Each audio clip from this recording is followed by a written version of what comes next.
Before we get started, thank you to Castalia Cocktails for their support of Daily Detroit. Don't just drink cocktails, experience them with matching scents and knowledgeable barkeeps to guide you. Castalia is a great experience. Try one of their pairings or feel free to go off the menu with an adventure for your senses. The menu both tells you how boozy a drink is, and there is a full non-alcoholic lineup taking care to give you a top sensory experience no matter how you'd like to drink. Whether it's the intimate indoor bar with less than 20 seats, or when spring really decides to happen, hanging out on the patio outside, enjoying the best Detroit has to offer at 3980 2nd Avenue, Castalia is a great spot for a night out, a drink after dinner, or a date. Their new menu is called Riddles, with 8 different thought-provoking riddles that will keep your brain occupied while you imbibe. Castalia is open to all Wednesdays through Saturdays from 5 to 11 p.m., with unique experiences for small groups anytime with a reservation. I've got 2 things for you. You can learn more at CastaliaCocktails.com. That's CastaliaCocktails.com. Or you can check out the podcast I did with Dr. Kevin Peterson about drinks and the science of drinks at Cocktail Sense, wherever you download your favorite shows. All right, let's get started.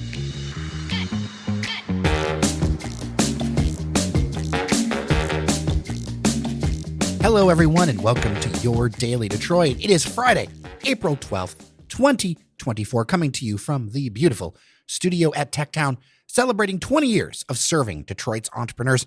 I am Jer Stays, and across the table from me, none other than Mr. Yell at Clouds himself today, Devon O'Reilly. How are you? I'm actually doing fantastic, Jer. I know I've been hearing that I'm a little more cantankerous these days, but I'll take it. I got a lot of problems with a lot of things, but no, in all, I'm in good spirits. I'm looking at this rundown, and there's a few things where you seem really excited, and there's some other things where, I feel like it's a Simpsons meme, but you're not that old for that.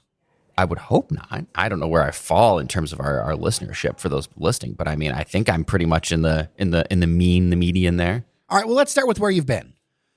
Well, this relates to opening day, which I hope everyone enjoyed themselves and cleaned up after themselves, as we always mention about opening day and having a party in other people's backyards. Opening day was great for me, a little chilly, but I spent most of it inside at the Lone Goat, which we've kind of previewed a little bit there. So this is the British pub that is on right there in the Metropolitan building, or Metropolitan building / Element Hotel is how people might remember it. Has the Monarch Club on. Has the Monarch Club on top. That ends up being the easiest thing for people to kind of. Well, I mean, that's what all the Instagram pictures have. Let's just be honest. So well, they're gonna have a challenger, not as Instagrammable per se, but the Lone Goat is at every bit an English pub, and the owner did a really good job of trying to recreate what it would feel like to step into an English pub. It's 2 levels. It has a nice kind of a second floor that looks down onto the round bar. It's got darts up there. It's got your actual stuffed goat that came from England. So it's like that's their moniker that they have. They're doing a lot of things that they took from visits to England and Ireland and Scotland and that area. So it was kind of a soft opening. So I can't speak to, they just had like ballpark food, and they just had like kind of a super basic bar setup. So nothing to like. This is like a first look. Absolutely. Not even that, because they don't have the full menu. Yeah, they kind of just opened up and said, "Come check it out." It was crowded. I mean, there was a good amount of people in there who kind of just found their way to Lone Goat. But it's got nice leather banquettes on the second floor. You kind of look across to Brakeman. Good people watching where I was at. So I saw you through the window. I actually inadvertently took a picture of you and your beloved other. We had a little moment there, Jer. So I spent some time there. It was really great. I'm looking forward to. They're going to have a lot of like English beers. They're going to have like a fish and chips, bangers and mash type of menu. Ask, is this going to have because the British friends of mine are going to want to know their food if they're going to have it, because it's a big deal. Even though people could debate about British cuisine. Right. I mean, it's heavy. It works for bar food. Let me tell you this. British cuisine works for bar food. Like you said, you got your fish and chips, you got your sausages, your bangers and mash, you got your pub cheese. So it's going to have that. It's going to be very much that type of food, and music to my ears. It's going to be open for lunch and dinner. Oh, wow. Okay. Do you know when about it's going to be open? Do you think they're going to do this for the draft? Yes, I think they're just going to make it in time for the draft. I think that's what everybody has as their calendar start. So I would say that kind of between now and then there might be some soft openings. So if you are in the area, maybe peer in. They might kind of beckon you in because it might be open as kind of a soft opening. But definitely in earnest, will officially open. I really believe like the Tuesday before the draft. So like they're going to just open basically in concurrence with the draft. Well, with the new newsletter platform and the new website, I really haven't been able to get out as much. It's kind of been double time for me, but I do know, because you come from the West, you always sit to the West, that you have thoughts on what has become the number one story. This is another day that we're going to mention the sign, because I want to hear your thoughts. And then we also have a bucket load of listener mail that I'm going to summarize so I apologize for not calling everybody out, but I will kind of summarize. But first, Devon, you come from the West. I would like to hear what you think. I don't friggin' care. This sign stuff is so stupid. It's just so stupid. Why do we care so G-Mac much about such a small thing? You know it's real. Yeah, because it got on his radar because of it's in every media outlet, every person with an Instagram handle or a X Twitter handle is like talking about disparaging the sign. Who gives a duck quack? Like, this is so dumb. It's not that big of a deal. Like, that's my thing is like, if you have this strong of feelings towards a friggin' sign, like, man, get some other things to worry about. Like, we're talking about a city, a Detroit, a region where there are like $1 million, $100 million projects we talk about. And you're worried about a couple $100,000 for a sign? Like, I feel like Allen Iverson. We're talking about a sign. I mean, listen, we talking about a sign. Not a game. Not a building, not a restaurant. We're talking about not a game. We talking about a sign. Yeah, I want to give you credit, Jared, because you wrote a really great piece that really gets to the heart of this, and that's that we were kind of duped a little bit by AI and social media that took this like random rendering and ran with it. And I think you and I talked before the show. To me, the biggest sin of all this was the fact that it was hyped up so much, and whoever put out the information, whoever built up that anticipation, really did a disservice, because I drove past it. It's fine. It's fine. It looks nice. It's clean, nice sign. It lights up at night. Like, it's a fine sign. But if it would have just showed up one day, I would have said, oh, cool, they put up a sign on 94. But because it was hyped to this level, people like thought it was going to be, 50 feet tall and made of diamonds. I was talking with listener Matt, and there are a number of other listeners who've written in about this, especially artistic types. And I want to give them credit for thinking outside the box on this one. And what they were saying was it never should have been labeled a Hollywood sign. Yeah. Because if you drive down 94 the way it's supposed to be enjoyed, not from the side of the road, where it's spread out, because it's actually supposed to be a visual effect. What we should have done is said it's a cool Detroit sign instead of trying to attach it to another city, and embrace the fact that it's actually a very interesting visual effect when you drive up to it, and that the sell of this sign was wrong the whole time, that they don't hate the sign, that they understand the memes, and frankly, some of the memes are hilarious. But that it was sold incorrectly, and that if we were to judge it on its own merits, driving up on it, it is a whole lot better, playing with perspective and things like that. What are your thoughts? I completely agree. I think if it would have just been one of those things where, you just say Detroit's getting a welcome sign on 94. Okay. And this showed up, like, okay, that's cool. That's a welcome sign. Looks perfectly fine to me. I do still think there's a little bit of an issue with kind of like where it is, like you said, off to the side. I have now personal experience with this, so I am a little salty, because for people who apparently don't care about the sign or are angry about the sign, they sure are looking at it, because my commute down 94 today was completely like thrown off, and I was sitting in traffic and rerouted myself because people are slowing down, and it is causing traffic jams on 94. So like, I'm kind of angry that the sign is now causing traffic delays, because people are looking at it and rubbernecking. And it's partially because it's sitting off to the side. So to properly look at it, you have to look across traffic and at this sign as you're driving by, and hope that there's no big wheel trucks that are blocking your view. So it is a little it's enjoyed, Jared. Like you said, if you're kind of gliding down 94 and you can kind of just take it in and in all its glory, it's perfectly fine. But I think what's happening is a lot of people are like peering at it through passing cars as they're on 94. And I think this could get a little dangerous, frankly. I mentioned yesterday that I actually saw people take their phones and like hang out the window. I tried to look for that. I also wanted to be responsible for myself. But with all these people slowing down, I'm assuming people are whipping out their phones. So now you got people whipping out their phones on 94, trying to take pictures across lanes of this sign. This could be a lot more trouble than it's worth. I just wish we didn't care so much about it.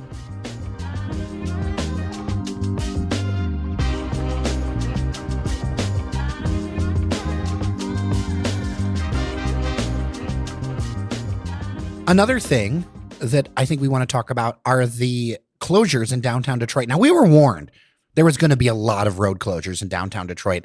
I don't think people realize how far ahead of the draft that they were going to happen. And you work downtown. Yeah, and I was prepared for the road closures, and I understood what they were going to do, especially with that massive stage that's being built. But the problem is, and what they didn't prepare us for, was the pedestrian closures, the sidewalk closures that this was going to cause. And so I know we have many listeners who love the less car, more pedestrian-friendly life. I was actually kind of looking forward to this as I could wander around downtown, but no. Jared, they've put up, 6-7 foot fencing all over that downtown area, all around Campus Martians and Cadillac Square. Suffice to say, for myself, leaving a building right on Campus Martians and trying to go over to Greektown or trying to go across Woodward was near impossible because you cannot traverse Woodward at any reasonable point at Campus Martians. And Cadillac Square is completely closed off to pedestrians. It's really tough to walk around, and I'm finding it a little difficult. So I was kind of looking forward to the road closures because felt like, oh, it'd be nice. You kind of walk around, don't have to worry about dodging cars. But it actually is quite cumbersome for pedestrians now to walk around downtown, and that I don't like. I will be going to a briefing around ways to get downtown, but one thing I noticed was the Q line is going to be stopping at Sproat Street. I kind of thought it'd be interesting to bring the Q line all the way in to be able to use it for things.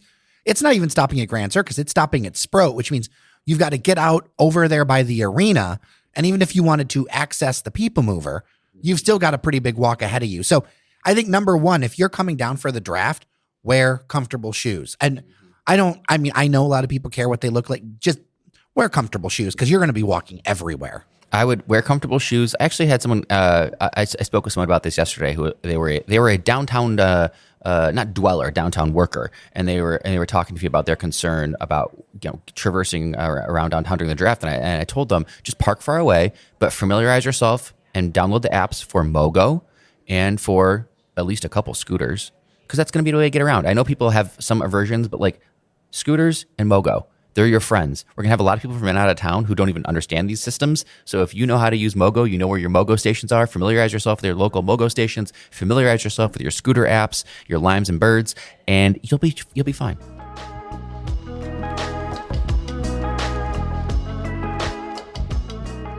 Now, you and I have both spied some openings. You've got a couple. I've got one.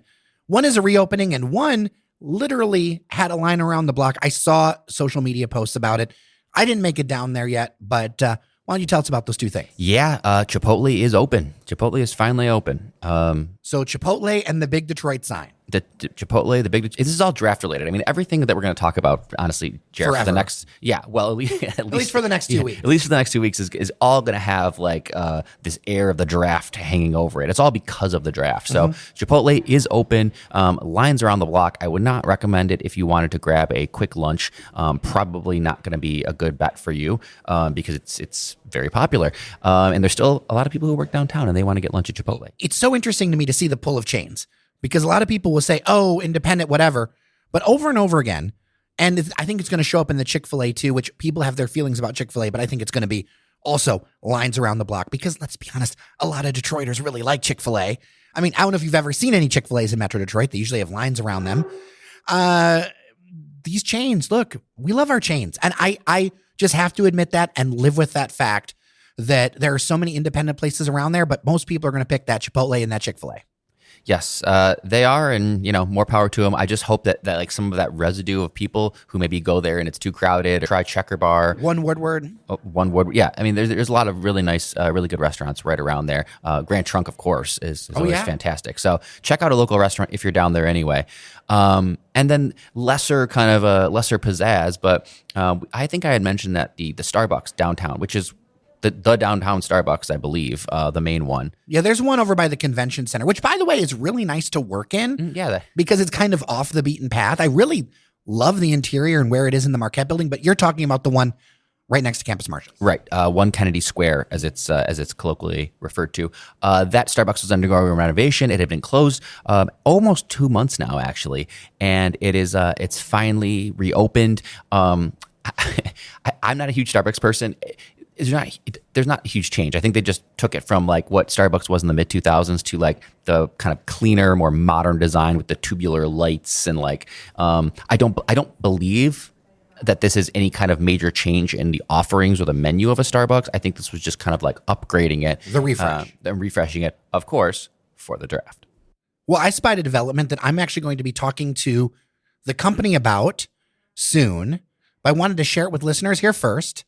We have activity at the old Starbucks location in Midtown. More Starbucks chatter. Right.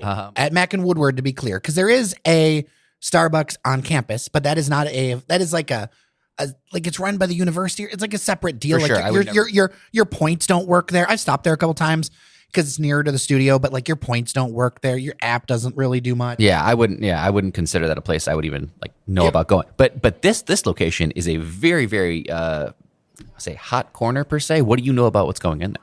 It's going to become Florida-based Qargo Coffee. Okay. All right. I'm open to another coffee shop. I would love to hear more about Qargo, what they do differently, what their kind of niche is. I'm going to say this, though.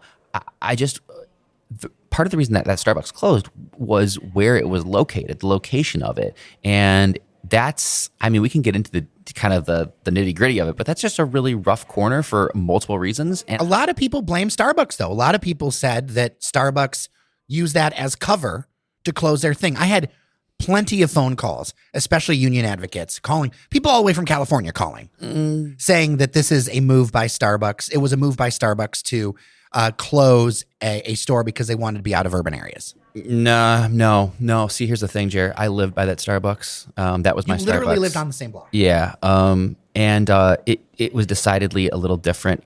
There was often, again, I'm just telling you the facts. There was often people sleeping in that Starbucks. I know that they dealt with a lot of theft. There was often managers kind of like breaking up altercations between people in the Starbucks. They would have people kind of like banging on the windows, throwing things at the windows. You have Woodward and it's a huge intersection there. There's like a bus stop. There's the hospital traffic. You literally had, I would see in the mornings, there'd be people like people who had been, released from the hospital was still with the wristband on, kind of hanging out around there. It just made an interesting mix. Well, there's a long history of having mental services in that area. Mm-hmm. And one of the challenges with those sorts of patients is it's very difficult geographically on them. They like to go back to where they know because they deal with issues. Mm-hmm. So when you have services for so long, people are going to go where they're familiar. So suffice to say, it's a challenge. It's a challenging location. There's so many things we could get into in this, but yeah. I just want to point out though that living there and having gone to that Starbucks many times, and having many experiences there, I personally never had any safety issues, but I know people who did. It'll be interesting talking to them and seeing what they're going to do about that, because I am talking to people from the company. I can share that their tagline is to empower the creators to do what they do best, one cup of coffee at a time. They serve Lavazza coffee, which that's good. I've had Lavazza many times. I know it's very popular in like Europe and also the West Coast. So the whole idea is an unforgettable experience in our beautiful spaces for meetings, work, study, relaxation, and fun. So we'll see what they're doing, who's behind it, all that other stuff. But I wanted to get it out there before the end of the week that is in fact, and I have confirmed, a thing that is happening. There's even stuff up in the windows. So. Very cool. Well, I'm looking forward to it. I will absolutely give them a taste. It's a good it's a good location to stop in and grab a coffee. I will say that. It's, because you're often on Woodward, you're on MLK, on Mac. I will definitely look forward to grabbing a cup of coffee there. Well, that is it for this Friday. Man, this episode just flew by. It really did. Hopefully not like the weekend. Yeah, Jer, I hope everyone enjoys their weekend. It's going to be a little wet to start, but spring is here. We're going to have some great weather. That always boosts my spirits. 100%. With that, I'm Jer Stays. I'm Devon O'Reilly. Thank you so much for listening. Thank you to everyone behind the scenes who make this happen, as well as to our members on Patreon, patreon.com/dailydetroit. Remember that you are somebody, and we'll talk next week.